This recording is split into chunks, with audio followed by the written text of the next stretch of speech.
मैं इस वक्त खड़ा हूँ ओरछा के अंदर। ये बिल्डिंग है जिसका नाम है स्वामी दयानंद सरस्वती आश्रय स्थल। एक बिल्डिंग बनाई गई है 1,70,33,000 रुपए खर्च करके।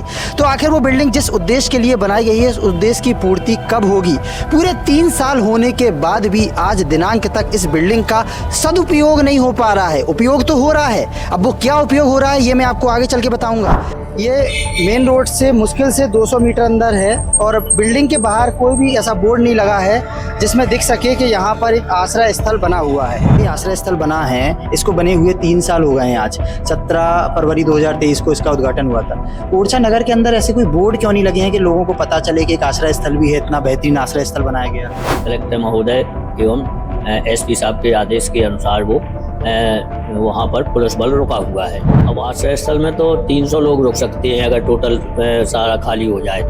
बिल्कुल निःशुल्क है, वहाँ कोई 1 रुपये नहीं लगता है। मध्य प्रदेश अजब है, सबसे गजब है और उससे ज़्यादा गजब हैं यहाँ कर ज़मीन पर होने वाले विकास कार्य, या बोलें तो विकास के नाम पर होने वाले घोटाले। जी हाँ, आज मैं आपको एक ऐसी खबर बताने जा रहा हूँ जिसको सुनकर आप भी सोचेंगे कि क्या वास्तव में करोड़ों के घोटाले खुलेआम हो जाते हैं?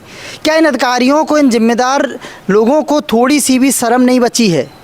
ये घोटाले शब्द का उपयोग मैं बार बार इसलिए कर रहा हूँ कि जब एक बिल्डिंग बनाई गई है 1,70,33,000 रुपये खर्च करके, तो आखिर वो बिल्डिंग जिस उद्देश्य के लिए बनाई गई है उस उद्देश्य की पूर्ति कब होगी? पूरे 3 साल होने के बाद भी आज दिनांक तक इस बिल्डिंग का सदुपयोग नहीं हो पा रहा है। उपयोग तो हो रहा है, अब वो क्या उपयोग हो रहा है ये मैं आपको आगे चल के बताऊँगा। ये बिल्डिंग कब बनी है ये भी मैं आपको बताऊँगा। लेकिन मैं इस वक्त खड़ा हूँ ओरछा के अंदर। ये बिल्डिंग है जिसका नाम है स्वामी दयानंद सरस्वती आश्रय स्थल। यह आश्रय स्थल इस उद्देश्य के साथ बनाया गया है कि ओरछा में श्री राजा राम की नगरी में अगर कोई दर्शनार्थी आता है, कोई भक्त बाहर से आता है, कोई गरीब व्यक्ति बाहर से आता है, तो वो यहाँ पर रुक सके, यहाँ पर विश्राम कर सके, यहाँ पर एक रात गुजार सके। क्योंकि वर्तमान में ओरछा के अंदर जो श्री राम राजा धर्मशाला पहले मौजूद थी, जहाँ पर काफ़ी संख्या में दर्शनार्थी रुकते थे, वो विकास कार्य की वजह से अभी पूरी तरह से बंद है। वहाँ पर रुकने की कोई भी व्यवस्था नहीं है। वहीं बात करें हम पर्यटक धर्मशाला की, तो वहाँ पर भी ऐसी कोई व्यवस्था नहीं है जहाँ पर आने वाले दर्शनार्थी रुक सकें।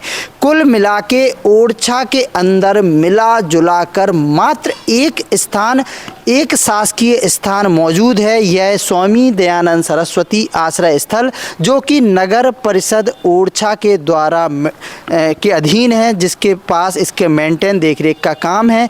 पूरे 1,70,33,000 रुपये में ये भव्य बड़ी सी बिल्डिंग बनाई गई है, जिस बिल्डिंग में लाल पत्थर लगाए गए हैं। हर कक्ष का बढ़िया सा नाम दिया गया है। 19 फरवरी 2023 को इस बिल्डिंग का उद्घाटन हुआ था, जिसमें बड़े बड़े नेता, स्थानीय जनप्रतिनिधि, बड़े बड़े अधिकारी मौके पर आए थे। बड़े जोरों शोरों से इस बिल्डिंग का उद्घाटन किया गया था।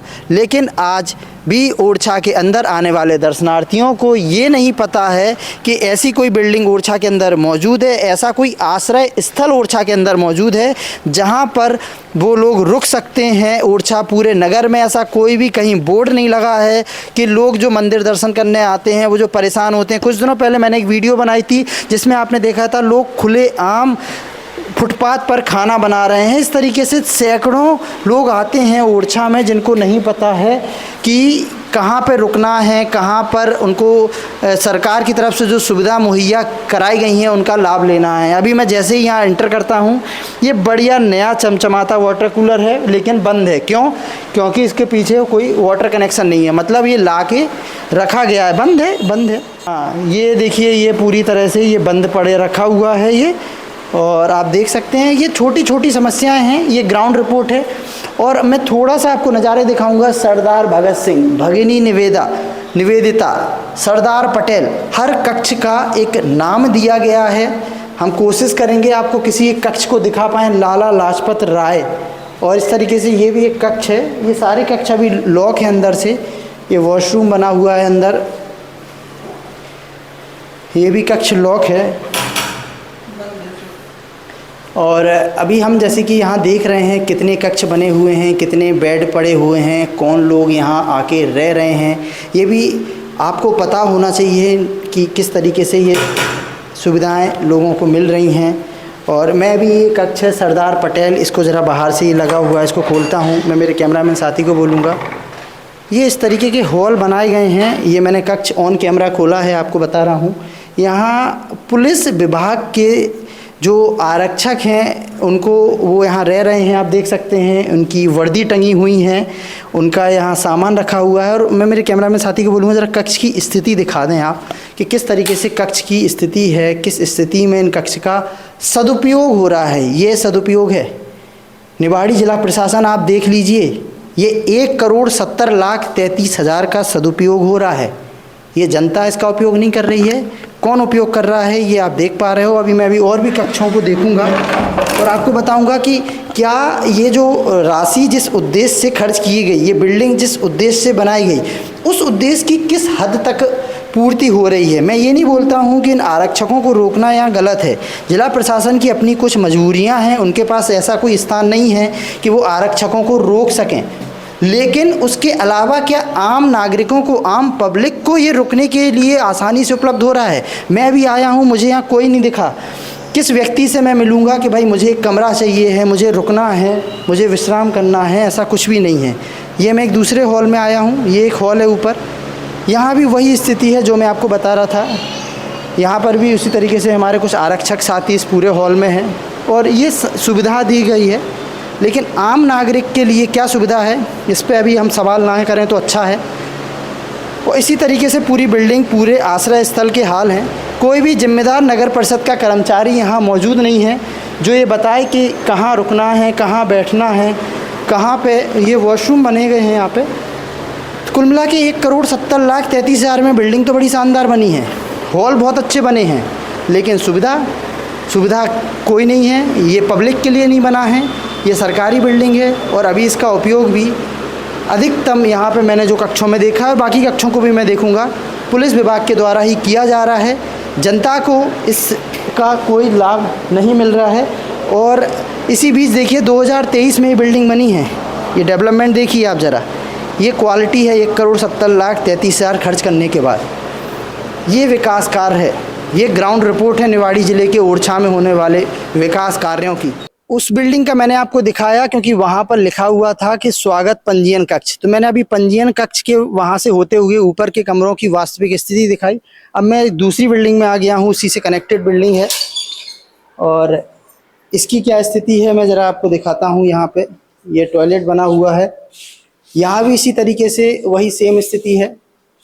पूरे कक्षों में पुलिस विभाग के द्वारा ये छत्रपति शिवाजी लिखा हुआ है और यहाँ भी उसी तरीके से सारे कक्ष पुलिस विभाग को आरक्षित हैं। क्या है क्या नहीं है ये अपने आप में बड़ा सवाल है, क्योंकि आश्रय स्थल को बनाने का उद्देश्य था कि ओरछा में आने वाले जो दर्शनार्थी हैं वो इन स्थानों पर, इस कक्ष में यहाँ रुक सकें, यहाँ सुविधा का लाभ ले सकें। मतलब आप सोचिए उन जिम्मेदार अधिकारियों को लेकर किसने, मतलब जनता के लिए बनाए गए इस बिल्डिंग का क्या उपयोग हो रहा है। ये ग्राउंड रिपोर्ट आप देखिए। और अभी एक और है, यहाँ पे भी एक कक्ष बना हुआ है, इसमें ताला लगा हुआ है। तो कुल मिला के इस पूरी बिल्डिंग में हर कक्ष का अपना एक नाम है। बहुत बड़ी बिल्डिंग बनाई गई है, लेकिन यहाँ पर अभी तक एक भी दर्शनार्थी नहीं मिला है जिसके लिए ये बिल्डिंग बनाई गई है। जिस उद्देश्य से ये बिल्डिंग बनाई गई है उस उद्देश्य की पूर्ति होती हुई अभी तक हमें नहीं दिखी है कि हाँ भाई ये बिल्डिंग का उद्देश्य क्या है और उस उद्देश्य की पूर्ति हो रही है। अभी एक अंबेडकर सभागार है, यहाँ हम देखते हैं। आप लोग अभी ऐसी विश्राम करने के लिए रुके हैं? कहाँ से आए हैं दादा? अपन करेरा से आए। तो कौन ने बताई थी कि ते जो बनो है? मतलब आपको पता कैसे चलोगे तो अच्छे होते कि हॉल बनो होते अपन रुक सकते, आराम कर सकते। पृथ्वीपुर में रहते एक हमारे रिश्तेदार, हाँ, बिन की जानी हुई है, उनने बताई थे जाके आराम कर ली। हाँ। तो ते कौन आपको नाम वाम लिखोगे कि कहाँ से आए कहाँ से नहीं आए? लिखा है, नाम लिखा था। हाँ। कुछ पैसा ऐसा लगा आपका?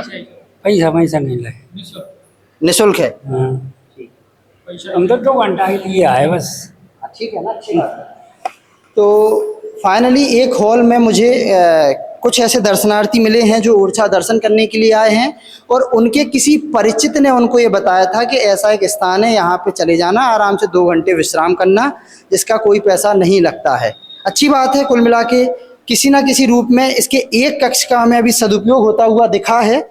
बाकी सारे कक्षों में, अधिकतम कक्षों में या तो ताला लगा हुआ है, आप देख सकते हैं। अब ये ताले के अंदर खाली है या कोई रह रहा है ये नहीं पता है हमें। और ज़्यादातर कक्षों में पुलिस विभाग के जो सिपाही हैं, जो आरक्षक हैं, वो रह रहे हैं। और अभी भी ये जो बिल्डिंग है, इतनी बड़ी भव्य बिल्डिंग बनाई गई है, अगर उसका प्रचार प्रसार जोरों से होता, अगर उसकी जानकारी लोगों को होती, तो जो संख्या आज हमें केवल 4 लोग दिखे, वो 4 की जगह 40 और 400 होते। और जब वो 400 लोग इस ओरछा में आएंगे और वो शासन के द्वारा दी जा रही इस सुविधा का लाभ लेंगे, तो कहीं ना कहीं हमारे ज़िले के लिए, हमारे ओरछा के लिए अच्छा है।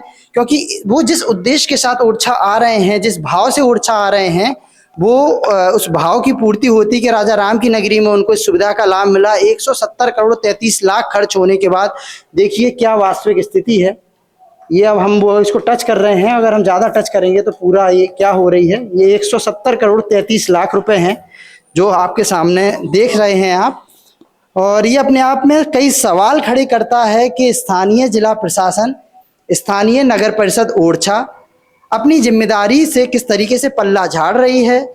170 करोड़ की बिल्डिंग को बनने के बाद 3 साल हो गए हैं। 17 फरवरी 2023 में इस बिल्डिंग का उद्घाटन हुआ था और आज 3 साल में 2026 में अपन ये खबर देख रहे हैं और 3 साल बाद भी प्रचार प्रसार के अभाव में इस बिल्डिंग का सदुपयोग नहीं हो पा रहा है, दर्शनार्थी इस बिल्डिंग का लाभ नहीं ले पा रहे हैं। तो जैसा कि आप मेरे पीछे देख सकते हो, ये लाल कलर की जो बिल्डिंग दिख रही है, ये वही आश्रय स्थल है जो अभी आप मेरी खबरों में देख रहे थे। ये मेन रोड से मुश्किल से 200 मीटर अंदर है और बिल्डिंग के बाहर कोई भी ऐसा बोर्ड नहीं लगा है जिसमें दिख सके कि यहाँ पर एक आश्रय स्थल बना हुआ है। अब मैं आपको दिखाता हूँ मेन रोड के नज़ारे। ये वो मेन रोड है और बेसिकली जब कोई एक ऐसा स्थान बनता है जो जनता के लिए हो, जहाँ जनता जाके रुके, जनता जाके विश्राम करे, जनता जाके सुविधा का लाभ ले, तो उसका कोई सूचना बोर्ड मेन रोड पर होना चाहिए। ये वो मेन रोड है, आप देख सकते हैं। यहाँ किसी भी तरह का कोई ऐसा बोर्ड नहीं 3 सालों में लगाया गया है। यानी कि 1,70,33,000 केवल उस बिल्डिंग में खर्च हो गए। इतने पैसे में स्थानीय नगर परिषद और जो वो संबंधित ठेकेदार है उसके पास पैसा नहीं बचा कि वो नगर में एक ऐसा बोर्ड लगा सके कि लोग उस आश्रय स्थल का लाभ ले सकें। आप देखिए यहाँ पर महादेव गेस्ट हाउस का बोर्ड लगा है, बड़े बड़े होटलों के बोर्ड लगे हैं और आप देख सकते हो लोग यहाँ सोते हुए भी नज़र आ रहे हैं। ये सरकारी दुकानें हैं, मंडी की प्रांगण की दुकानें हैं, लोग सो रहे हैं। अगर इन्हीं लोगों को जानकारी होती कि यहाँ से 100 मीटर 200 मीटर पीछे एक आश्रय स्थल बना है जो निःशुल्क है, तो वो वहाँ जाके भी ये लोग वो सो सकते थे।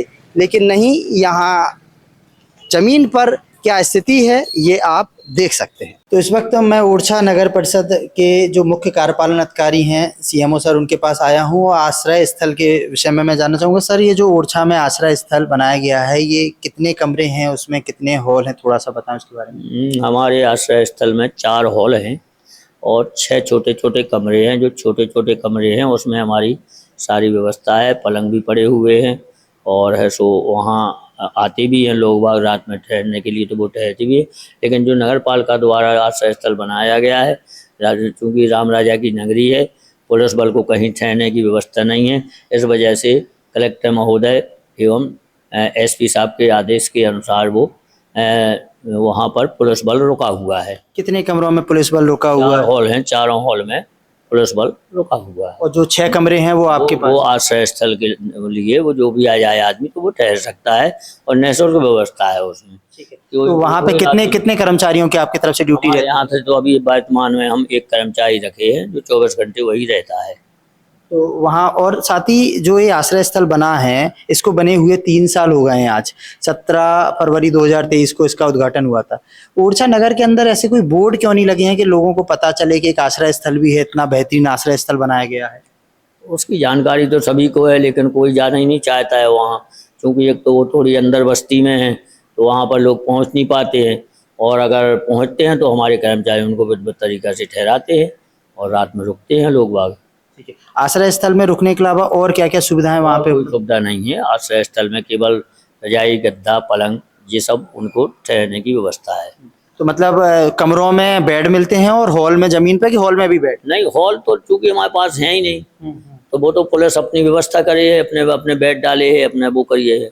जो नीचे कमरे हैं उसमें हमारे गद्दा है, तकिए हैं, चादरा हैं, कंबल है, सारी व्यवस्था है। बस एक और आखिरी सवाल, टोटल कितने बेड है, कितने लोगों के रुकने की व्यवस्था है इस आश्रय स्थल में? अब आश्रय स्थल में तो 300 लोग रुक सकते हैं अगर टोटल सारा खाली हो जाए तो, लेकिन जो वो रह नहीं पाता है चूँकि पुलिस बल के लिए जहाँ जहाँ पुलिस ठहरी थी तो वहाँ से वो रामलोक में चले गए सारे भवन, तो शेष बचा हमारा आश्रय स्थल, तो उसमें पुलिस रुक गई क्योंकि धार्मिक नगरी है, आए दिन लाइन ऑर्डर रहता है, उनको यहाँ कहीं ओरछा में रुकने के लिए जगह नहीं है, तो नगर पालिका की जो आश्रय स्थल है उसमें प्रशासन के द्वारा ठहराए गए हैं। ये आश्रय स्थल पूरी तरह से निःशुल्क रहता है श्रद्धालु? निःशुल्क, बिल्कुल निःशुल्क है, वहाँ कोई 1 रुपये नहीं लगता है, केवल अपनी ID दे आदमी, रात में रुके, सुबह चेकआउट करे, वो अपना चला जाए। सबसे बड़ा सवाल सिर्फ यही है कि ये जो बिल्डिंग बनाई गई है जिसका नाम स्वामी दयानंद सरस्वती आश्रय स्थल रखा गया है, और इस आश्रय स्थल के नीचे के पत्थर भी निकल गए हैं। भला हो कि वो पत्थर अभी चिपके हुए हैं, वरना अभी कल के दिन अधिकारी बोल देते भैया ये आश्रय स्थल नहीं है, कुछ और है, क्योंकि नाम ही नहीं है। वो पत्थर अगर निकल जाता तो वो नाम बदल देते। लेकिन आप देखो ये स्वामी दयानंद सरस्वती आश्रय स्थल है। आश्रय स्थल का उद्देश्य है कि यहाँ आने वाले दर्शनार्थी ओरछा में जो दर्शन लाभ के लिए आते हैं फ्री में रुक सकें, लेकिन यहाँ पर ज़्यादातर कक्षों में पुलिस विभाग के जो आरक्षक हैं, जो कर्मचारी हैं, वो रह रहे हैं, और जनता के लिए यहाँ पे नगर परिषद का कोई भी जिम्मेदार कर्मचारी मौजूद नहीं है। ना ही इस आश्रय स्थल का नगर के अंदर इतना प्रचार प्रसार किया गया है कि जो देश भर से लोग आते हैं ओरछा में उनको इसकी जानकारी मिल सके। अब ये बड़ा सवाल है कि जिला प्रशासन इस पूरे मामले पर अब क्या एक्शन लेता है, इसको बनाने के उद्देश्य के साथ किस इस उद्देश्य की पूर्ति होगी या नहीं, इस पूरे मामले पर आपकी क्या राय है हमें कमेंट करके ज़रूर बताएं। बने रहे हमारे साथ ब्रेकिंग न्यूज़ वाला।